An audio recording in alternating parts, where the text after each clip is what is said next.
Hey guys, John here with another video for you. So this one I want to talk about the language wars a little bit. To me, this is really the definitive answer to the language wars. This is a comment that I got over on YouTube. It was actually a reply to somebody else's, and I felt like I really wanted to highlight it because it sort of is kind of the final blow. It, I think, puts this all to rest in my mind, at least anyway. Now that doesn't mean that people aren't going to keep battling over it. But if you just sort of want the answer and you're not really interested in just having a debate to have a debate, then this is it. So the original comment I got was a question, and the question was, do you think there is more job security in Java programming for software as opposed to web development? I find web development enjoyable, but have been focusing on Java because of a concern for this. I'm switching careers from social work, currently in school for CIS. And so the response to that I thought was really good came from Jesse. Jesse said, there's a lot of Java work in large corporate environments. I've worked as a consultant in those environments a lot over the years. Don't focus on will Java get me a job though. Learn Java and the fundamentals of software development and then use that knowledge to get the door open. Software development is an ever-evolving skill and you'll have to be mutable to be successful. Java is a good place to start though, especially if you want to get into corporate software development. Stick with it, and then when you feel really comfortable with Java and the fundamentals start branching out. Best of luck in your new endeavor. And I thought that was really, really good and what I wanted to add to it. And so I responded to what Jesse had to say with this and said, basically, Jesse's answer really is the answer. Java seems to be big in corporate environments, Node and Go, and there's probably some others that you could throw in there. In startups, PHP is still pretty dominant in the freelance space.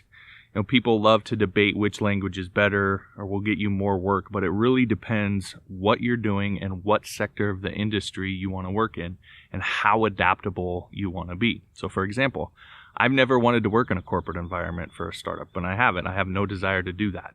So I've never bothered much to do much with the languages that tend to be big in those areas. And I'll live with the consequences of not being adaptable in that way. That's my own choice. But if your primary concern is job security and being able to adapt, then learn all of them. And as you're doing that, focus on learning the fundamental programming principles that will help you build reliable software, no matter what language you use. And to me, that's sort of the key. So again, in my mind, that's really all there is to say on this whole language war thing. I mean, there's really no point in sitting here and debating this. You know, the only other thing I would really add maybe is that you just keep your eye on the industry and the different sectors and to see if something's changing, if one language is becoming more popular or another. And if you want to be adaptable, then adapt to that. But debating this language over that language endlessly is just sort of pointless. They all have their place. It really just comes down to what do you want to do?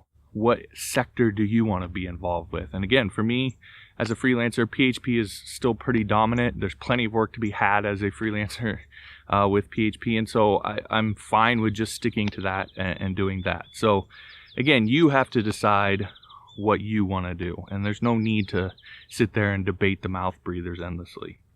Now, of course, if you want to add PHP to your tool bag, I have over 22 hours of PHP training waiting for you. It's core PHP, object-oriented programming, security, MySQL, form building, and more than that, just fundamental software development principles and design patterns and best practices and so forth that you can learn. So you can learn PHP, but you can also learn those things that are going to serve you no matter what language you use. And the best part is you can get started with it for nothing. You just go to johnmorrisonline.com/Skillshare to start the 2-month free trial I can give you of Skillshare. You'll get full access to all of my courses, plus all 21,000 plus courses that are on Skillshare.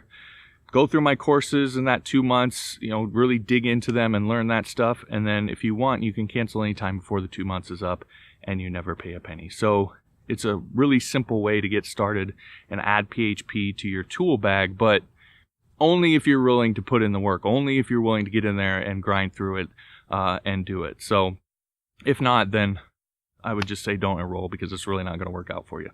Anyway, the link again to get started is johnmorrisonline.com/Skillshare. All right, guys, that'll do it for this video. Thanks for watching. We'll talk to you next time.